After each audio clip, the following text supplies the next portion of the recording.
तो भाई इंग्लिश का पेपर तो आप सबका बहुत ही अच्छा हुआ है। अब आप सब साइंस के पेपर की तैयारी में जुट गए हैं, सारे चैप्टर्स तैयार हो गए हैं। तो जैसे-जैसे चैप्टर तैयार होते जा रहे हैं तो उसके लिए मैंने एक बहुत शॉर्ट समरी वीडियो बनाया है। ये केमिस्ट्री का है, इसी तरह बायो फिजिक्स का आपको मिल जाएगा। इसमें पता है क्या है कि आपको सारे चैप्टर्स में एक बार ये नज़र मारनी है, जब आप इस वीडियो को देखोगे कोई चीज़ आपकी छूट तो नहीं रही है। इसमें कुछ इंपॉर्टेंट क्वेश्चन की फॉर्म में भी दे दिए हैं, हालाँकि इंपॉर्टेंट क्वेश्चन का मैं आपको अलग से वीडियो बना दूँगी। तो इसको ज़रूर देख लेना इस वीडियो को और स्किप मत करना। चारों चैप्टर्स जो आने हैं आपके केमिस्ट्री के, उनमें क्या-क्या टॉपिक हैं और कोई टॉपिक आपसे स्किप ना हो जाए, सारे इंपॉर्टेंट टॉपिक्स हैं, कोई छूटे ना, इसलिए ये बनाया गया है। तो शुरू करते हैं वीडियो बिना किसी देरी के और वेलकम है आप सबका आपके अपने चैनल अचीवर्स अकेडमी पर। तो सबसे पहले देखो चैप्टर है आपका केमिकल रिएक्शन एंड इक्वेशंस। इसमें आपको पता है कि जितनी भी डेफिनेशंस हैं रिएक्शंस की, जो टाइप्स ऑफ रिएक्शंस हैं, केमिकल इक्वेशन की डेफिनेशन हो गई, स्केलेटल इक्वेशन की डेफिनेशन हो गई, कुछ भी नहीं छोड़ना है, सबको लर्न करना है। Exothermic endothermic reactions, corrosion, oxidation, reduction, उन सबको एग्जाम्पल्स के साथ में आपको लर्न करना है। और जितनी भी एक्टिविटीज़ है ना, ये बहुत इंपॉर्टेंट है, इनको नहीं छोड़ना है, बहुत ही इंपॉर्टेंट होती हैं, इनसे भी आपके क्वेश्चंस आते हैं। फिर आ जाते हैं बैलेंस रिएक्शंस पर। जितनी भी रिएक्शंस हैं उनको बैलेंस फॉर्म में आप लर्न कर लेना अब, ठीक है। जितनी रिएक्शंस ऑलरेडी गिवन है और आपके एक्सरसाइज में, उन सबको तो आप बैलेंस करके पूरा लर्न कर लेना, जिससे वहाँ पर आपका टाइम वेस्ट नहीं होगा। हाँ, एक बार वहाँ करने के बाद देखना जरूर कि वेदर इट इज़ बैलेंस्ड और नॉट, लेकिन अभी आप एक बार लर्न भी कर लेना, ये बहुत इंपॉर्टेंट होता है लर्न करना टाइम को सेव करने के लिए। फिर आपसे ऑब्जर्वेशन वाले जो क्वेश्चन पूछे जाते हैं, कई बार पूछा जाता है जैसे ferrous sulphate is heated, what do observe when lead nitrate is heated.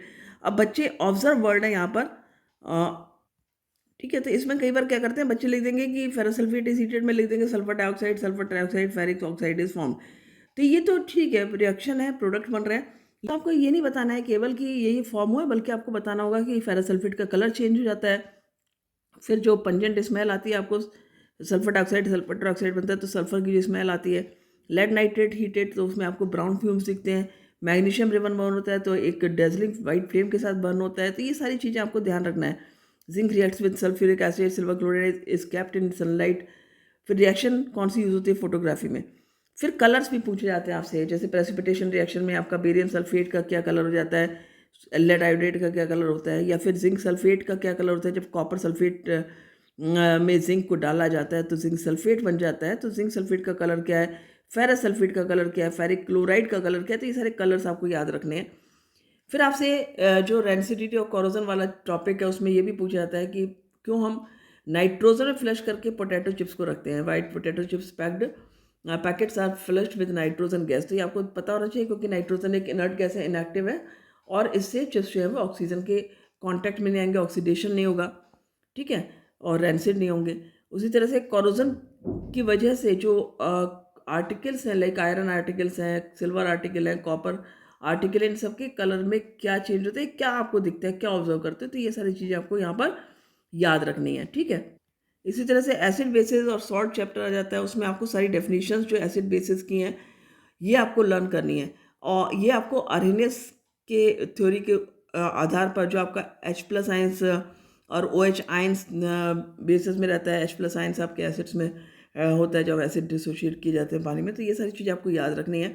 फिर डिफरेंसेस एसिड्स और बेसिस के याद करने हैं आपको। मैं लिंक दे दूँगी वीडियो का, आप उससे देख भी सकते हो। फिर कलर चेंज क्या होता है आपका, जब कोई भी इंडिकेटर हम डालते हैं एसिड या बेसिस में, ये सब आपको सारे इंडिकेटर्स का याद रखना है। फिर स्मेल चेंज होती है आपकी ऑल्फैक्टरी इंडिकेटर में, वो भी आपको ध्यान रखना है, ठीक है, क्योंकि कई बार ऑल्फैक्टरी इंडिकेटर से रिलेटेड क्वेश्चन भी पूछा जा सकता है। फिर आपकी रिएक्शंस पूछी जाती है मेटल की, मेटल कार्बोनेट और मेटल बाइकार्बोनेट के साथ या हाइड्रोजन कार्बोनेट के साथ में एसिड की, और प्लस मेटल की रिएक्शंस बेसिस के साथ में भी पूछी जाती हैं, एसिड के साथ में भी और बेसिस के साथ में भी। तो ये सब आपको याद रखना है, इम्पॉर्टेंट है। फिर weather given salt is acid basic और न्यूट्रल इन नेचर, ये आपको जो एक्टिविटीज़ दी आपको ध्यान होगा, उन एक्टिविटीज़ के बेस पर आपने ये पता लगाया था कि किस तरह से हम फाइंड आउट करेंगे कि whether salt is active, acidic, basic और न्यूट्रल, यानी कि किस एसिडिक एसिड या बेस से वो सॉल्ट बना है, उससे आप पता लगाते हो। तो ये चीज़ आपको याद रखना है कि यदि स्ट्रॉन्ग एसिड से बना है तो न्यूट्रल होगा, स्ट्रॉन्ग एसिड वीक बेस तो एसिडिक होगा, स्ट्रॉन्ग बेस और वीक एसिड है तो बेसिक होगा। फिर इसके अलावा सॉल्ट की जो जितने भी सॉल्ट्स हैं, जैसे कि NaOH है जो कि कॉस्टिक सोडा है, NaHCl3 जो कि बेकिंग सोडा हो गया, वॉशिंग सोडा हो गया, ब्लीचिंग पाउडर, फिर आपका आता है ये जिप्सम और प्लास्टर ऑफ पेरिस। इन सब की प्रिपरेशन आपको याद रखनी है, रिएक्शंस भी याद रखनी है, साथ में यूजेस भी याद रखने हैं, सब इंपॉर्टेंट है।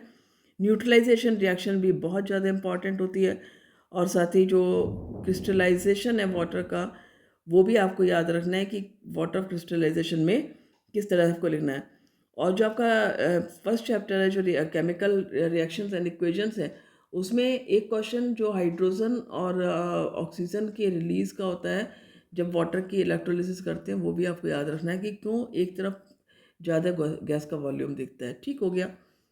इसी तरह से हम मेटल नॉन मेटल चैप्टर पर आते हैं, तो वहाँ भी आपको डेफिनेशंस भी याद रखनी है मेटल नॉन मेटल की, साथ में उनकी फिजिकल प्रॉपर्टीज़, उनकी केमिकल प्रॉपर्टीज़, और जो मेटल्स हैं उनकी रिएक्शंस एसिड के साथ में कैसे करते हैं, बेसिस के साथ में, वाटर के साथ में कैसे करते हैं, और मेटल की रिएक्शन बेस के साथ में क्या होती है।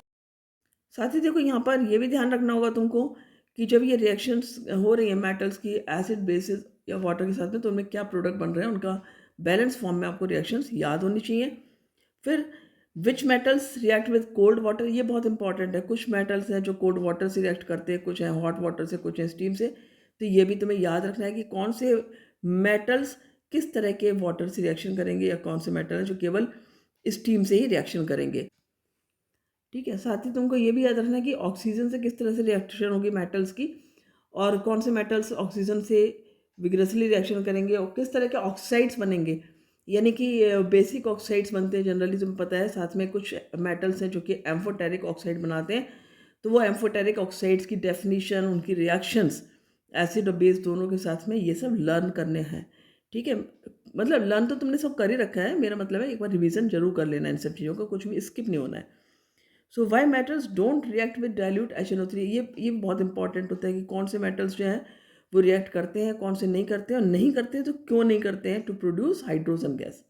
रिएक्शन तो होगी लेकिन हाइड्रोजन गैस प्रोड्यूस नहीं होगी, तो वो क्या है, वो रिएक्शंस तो नहीं आती हैं जनरली, लेकिन आपको ये पता होना चाहिए वो कौन से मेटल्स हैं जो रिएक्शन कर लेते हैं HNO के साथ 3 के साथ में, to produce H2 gas, hydrogen gas.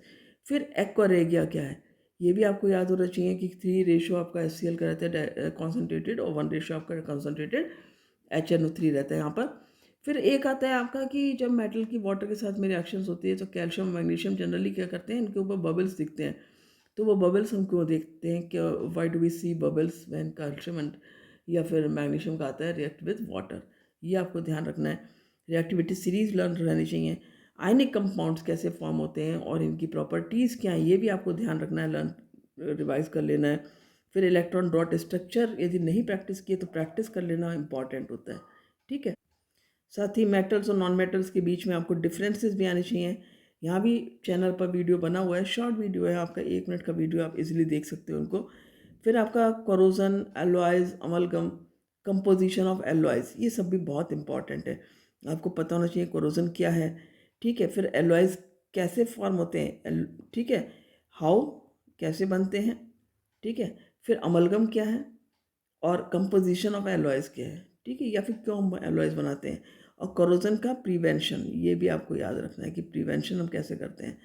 तो एक तो आपका एलॉयज़ का हो गया साथ फॉर्म करके, दूसरा आपका ग्रीजिंग है, पेंट है, गैल्वनाइजेशन, ये सारी प्रोसेस जो है वो लर्न करनी है।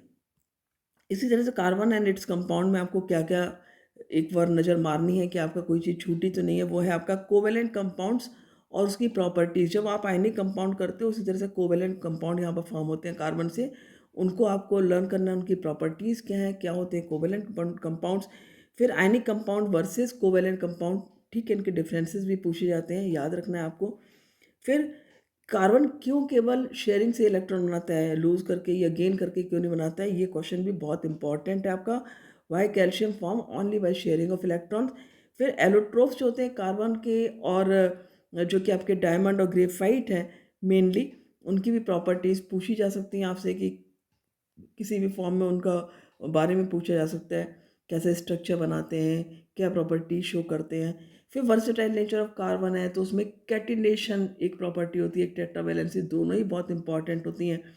कैटिनेशन के लिए पूछा जा सकता है आपसे कि अदर देन कार्बन कौन सा एलिमेंट है जो कि शो करता है कैटिनेशन को, ठीक है। उसी तरह से टेट्रावैलेंसी में आपसे पूछा जा सकता है कि क्यों कंपाउंड्स कार्बन के बहुत ज़्यादा स्टेबल होते हैं। ये सारे आंसर आपको एनसीईआरटी में ही मिलते हैं, कहीं और से देखने की ज़रूरत ही नहीं, आपको सब कुछ एनसीईआरटी का ही है ये, ठीक है। फिर सैचुरेटेड एंड अनसैचुरेटेड कंपाउंड्स क्या होते हैं।